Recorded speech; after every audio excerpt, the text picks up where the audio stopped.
Adik-adik, yuk kita dengarkan Sanggar Cerita Makin Asik. Selamat berjumpa dengan Sanggar Cerita dan kisah lagu dan cerita. Mari kita dengarkan, mari kita nikmati. Sanggar Cerita Makin Asik.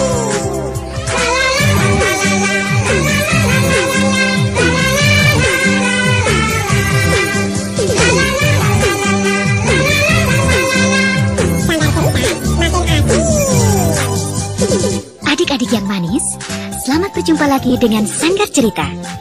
Dalam perjumpaan kita kali ini, kakak akan menyajikan sebuah cerita yang sangat menarik dengan judul Payung Tunggul Jati.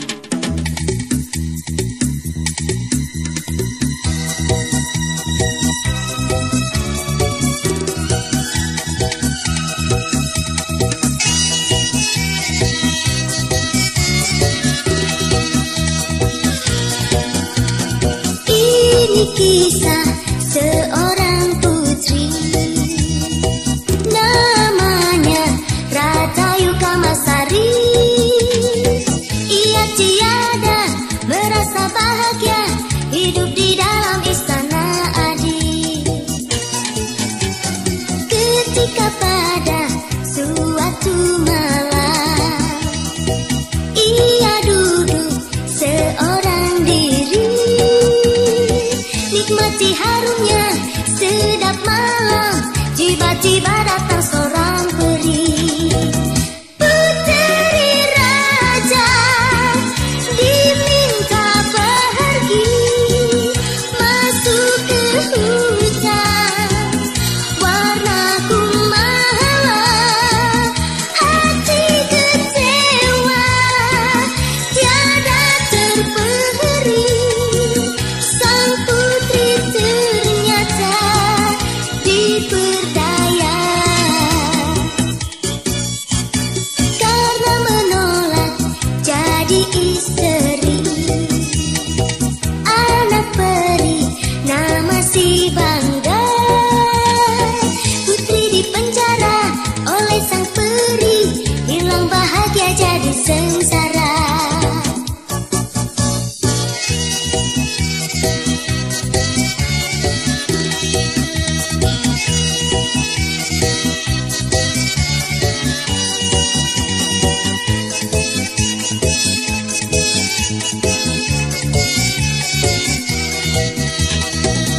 Puteri raja diminta pergi masuk ke hutan warna kumala. Hati kecewa tiada terperi, sang putri ternyata diperdaya. Karena menolak jadi istri, anak peri nama si Bangga. Putri dipenjara oleh sang peri, hilang bahagia jadi sengsara. Hilang bahagia jadi sengsara, hilang bahagia jadi sengsara. Pada zaman dahulu kala, berdirilah sebuah kerajaan kecil dan tidak begitu terkenal, yaitu Kerajaan Mula Carita. Rajanya yang terkenal arif budiman bergelar Mahaprabu Purbarasa. Dan dari hasil perkawinan dengan permaisurinya, beliau mempunyai seorang putri cantik jelita yang bernama Ratnayu Kamasari. Nah, pada suatu malam hari, duduklah putri raja itu seorang diri di Taman Kaputren sambil meratapi nasibnya. Mengapa aku tidak pernah merasa bahagia? Padahal hidupku dalam istana yang serba mewah, serta apapun yang menjadi keinginanku pasti terpenuhi. Aku hanya makan dan tidur, tidak perlu bekerja. Bahkan Taman Kaputren tempatku bermain ini sungguh indah dan mempesona.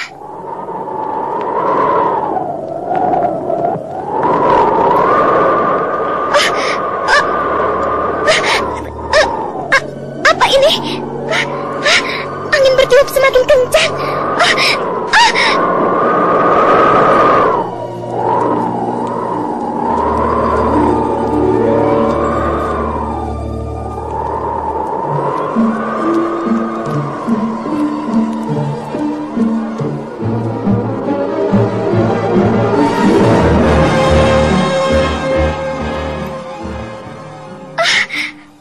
Anginnya berhenti bertiup. Tapi apakah itu? Ada asap mengepul di dekat pohon bunga sedap malam itu. Aku takut.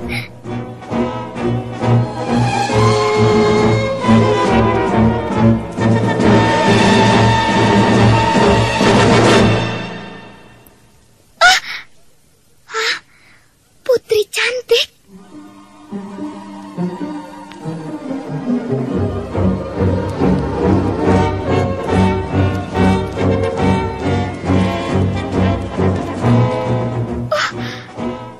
Dia berjalan ke sini. Tapi mengapa aku tidak takut? Kalau begitu, putri cantik ini tentu berhati baik. Ratnayu Kamasari anakku. Putri ini memanggil namaku. Iya. Ratnayu, jika aku memanggilmu dengan sebutan anakku, mengapa kau tidak memanggilku ibu? Jadi aku harus memanggilmu ibuku? Ya, benar Ratnayu. Kalau begitu, baiklah. Aku akan memanggilmu ibu. Ada apa, Ibu? Nah, indah bukan? Benar, Bu. Panggilan itu memang indah kedengarannya. Nah, sekarang mendekatlah kepadaku, Nak. Baik, Bu.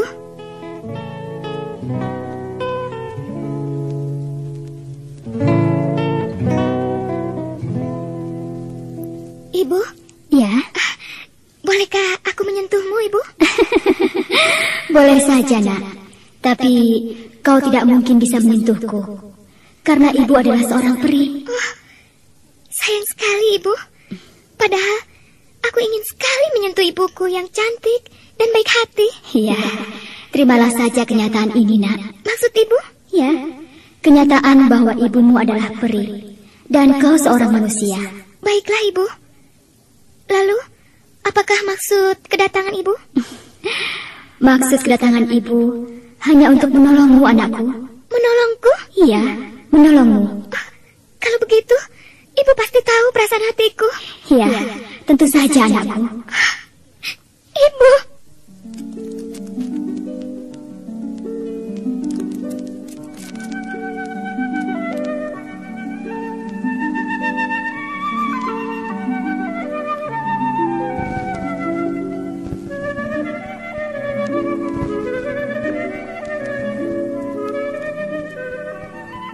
Anakku, jika kau ingin merasakan kebahagiaan yang sempurna, tentu, Bu.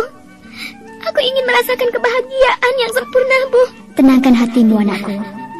Baiklah, Bu.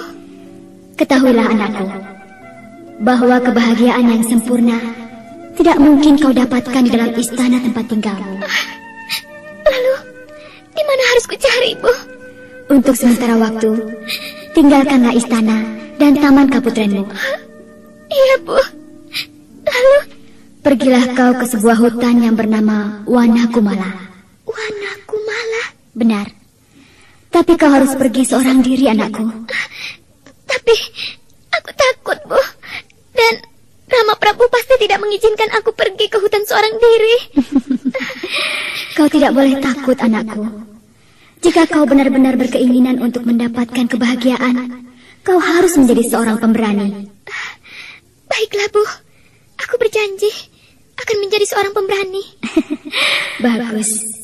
Nanti malam, masuklah kau ke dalam tempat peraduan Ramandamu. Dan mohonlah izin untuk pergi ke hutan besok pagi. Malam ini juga, Bu? Benar, anakku. Baiklah, Bu. Sekarang, ibu akan pulang. Selamat malam. Ibu!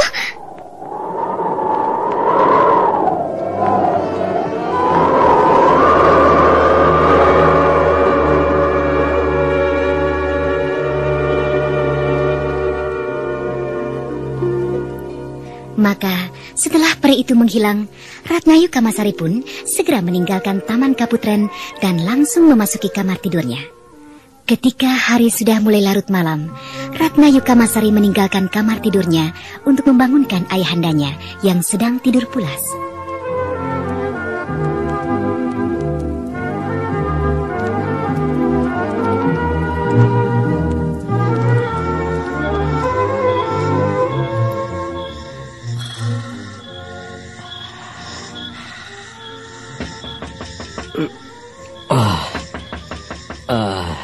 Siapa itu? Saya, Rama Prabu. Ratnayu? Benar, Rama Prabu. Ada apa gerangan malam-malam begini membangunkanku?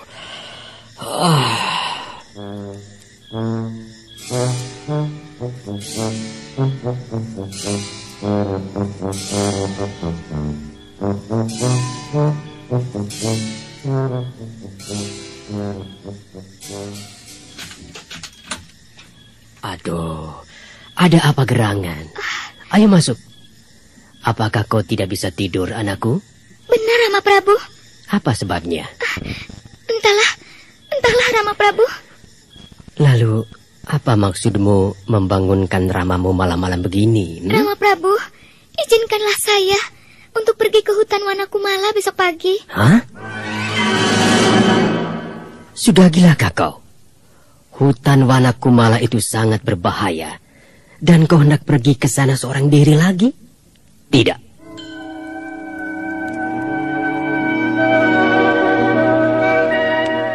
Sang Prabu, dengan kekuatan gaibku, mulutmu kubuat mengucapkan, ya, kau kuizinkan anakku. Maksudku, ya, kau kuizinkan anakku. Terima kasih, Rama Prabu. Terima kasih. Sudah, Rama Prabu. Ananda hendak segera tidur. Selamat malam.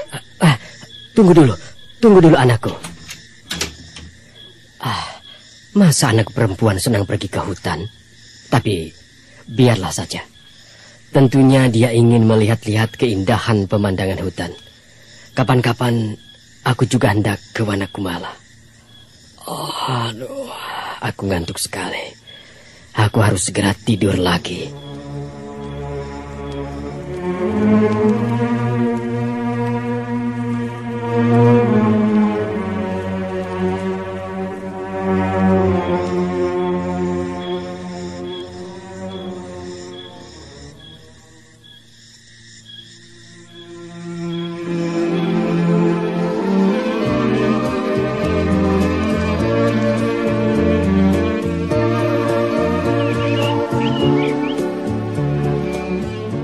Ketika esok hari tiba, pergilah Ratnayu Kamasari ke dalam hutan Wanakumala seorang diri. Oh, alangkah indahnya suasana hutan ini. Tapi, kata orang, hutan ini sangat berbahaya. Ternyata tidak. Aku senang berada dalam hutan ini. Karena aku dapat menikmati kesegaran udara hutan, serta mendengarkan merdunya kicau berbagai macam burung. Sungguh indah.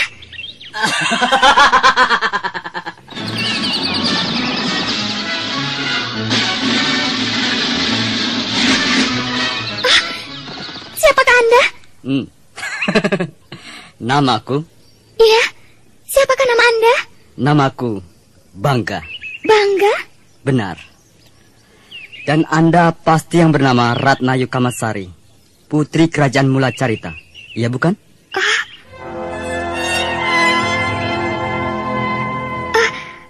Anda sudah tahu namaku? Iya, memang. Dan nama ayah Anda adalah Prabu Purbarasa. Benar. Tapi bagaimana Anda bisa tahu semuanya itu? Ibuku yang memberitahukan aku. Siapakah ibu Anda? Ibuku adalah peri yang tadi malam menemui Anda di Taman Kaputren.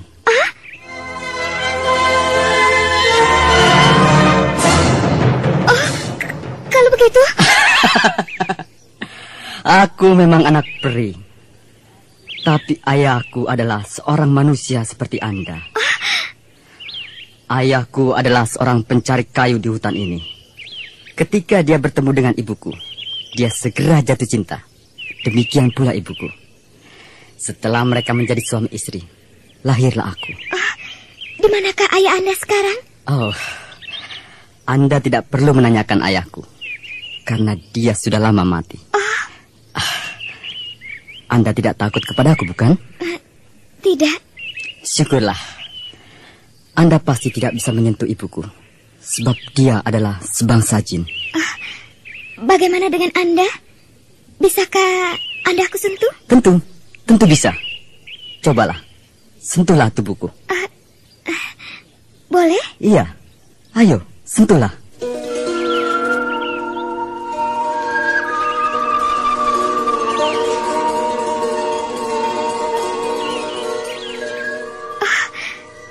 Benar, Anda memang bisa aku sentuh. Nah, ibuku sudah menunggu-nunggu kedatangan Anda.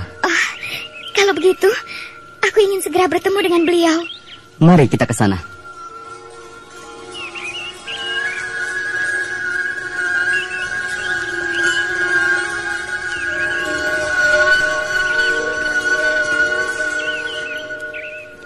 Kemudian, Ratnayu dan Bangga pun segera berjalan bersama-sama menuju ke sebuah tempat yang tidak lain hanyalah sebatang pohon beringin besar yang sangat rindang daunnya. Namun, di mata putri raja itu, pohon beringin tersebut kelihatan seperti sebuah istana megah dan indah. Selamat datang, anakku. Terima kasih, Ibu. Bagaimanakah perasaanmu, anakku? Ibu, aku sungguh merasa sangat bahagia sekarang. Dan istana ini ternyata lebih indah dan lebih megah daripada istana Rama Prabu Purbarasa, Bu. Tentu, anakku. Dan kau akan merasa lebih bahagia lagi kalau kau bersedia melaksanakan perintah ibu. Ibu, aku akan sangat bersedia, Ibu. Baiklah, anakku. Kau harus menjadi istri anakku, Bangga.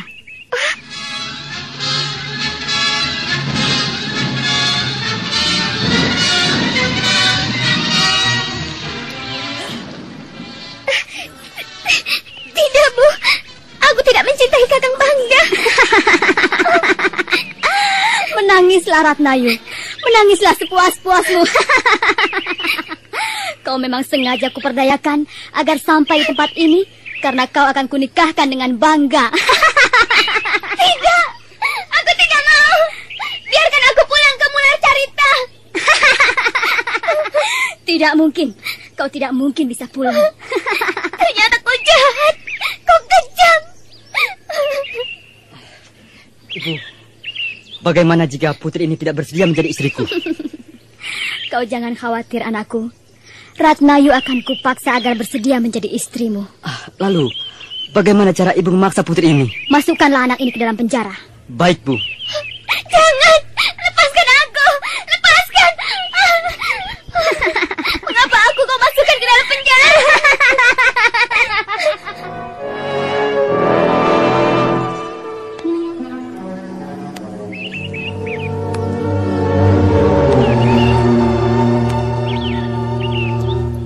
Ratnayu Kamasari tidak bisa berbuat apa-apa, kecuali menurut saja untuk dimasukkan ke dalam ruangan berterali besi. Namun yang kelihatannya seperti terali besi itu, ternyata hanyalah akar-akar tunjang pohon yang berjuluran dengan lebatnya. Lepaskan. Lepaskan aku. Lepaskan. Aku tidak mau di penjara. Lepaskan. Siapa yang bisa menolongku?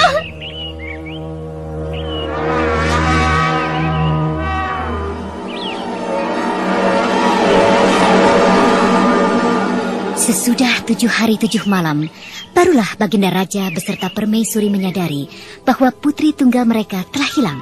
Maka Baginda Raja segera mengutus Patih Wirabala dan beberapa orang prajurit untuk mencari putri Ratnayu Kamasari di hutan Wanakumala.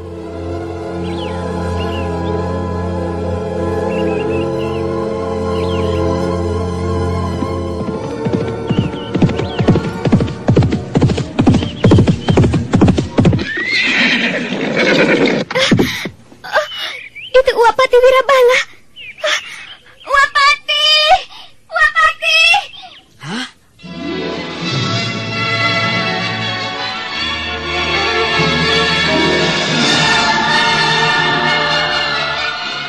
Ternyata Tuan Putri bersembunyi di antara akar-akar tunjang pohon beringin. Benar, Gusti Pati. Lalu apa yang harus kita lakukan? Wapati, tolonglah saya. Tolong. Sebentar, Tuan Putri. Tenang dulu. Bagaimana kalau hamba potongi saja akar-akar itu, Gusti Pati? Ya, babati saja akar-akar tunjang itu. Baik, Gusti. Ayo. Malah diam saja. Tapi hamba takut kalau akar yang bagian yang hamba potong nanti akan bergerak, sehingga bisa melukai kulit Tuan Putri, Gusti Pati. Asal dengan hati-hati, saya kira tidak akan terjadi apa-apa. Ayo, cepat kerjakan. Baik, Gusti Pati.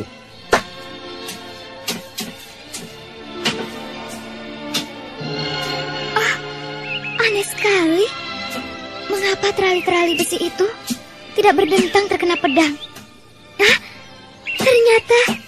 Ternyata terali-terali besi itu hanyalah akar-akar tunjang pohon beringin. Mana istananya? Aku berada di bawah pohon.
Adik-adik, beberapa saat setelah Patih Wirabala beserta beberapa orang prajurit yang menyertainya meninggalkan Wanakumala, muncullah Bangga dengan diikuti ibunya.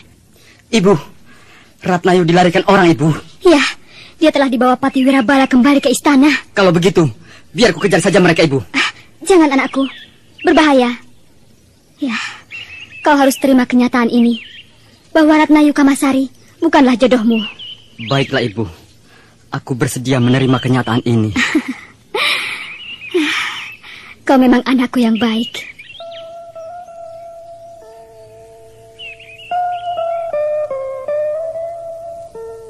Tidak lama kemudian, sampailah Patih Wirabala di istana Mulacarita dan segera pula menyerahkan Ratnayu Kamasari kepada Baginda Raja. Anakku, selamat kembali lagi, anakku. Rama Prabu, maafkan Ananda yang telah bersalah. Lalu, apakah pusaka payung Tunggul Jati itu? Yang dimaksud payung Tunggul Jati tiada lain, hanyalah kedua orang tua Tuan Putri, yaitu Ramanda Prabu dan Ibunda Permaisuri, sebagai sumber cinta kasih itu.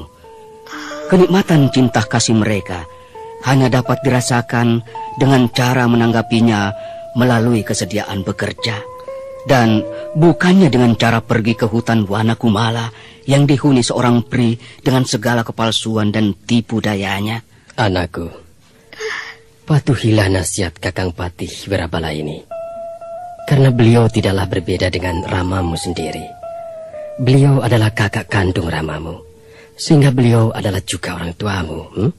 Iya, di hadapan Rama Prabu dan Wak Patih, saya berjanji akan bekerja dengan sungguh-sungguh agar saya dapat menikmati kebahagiaan cinta kasih.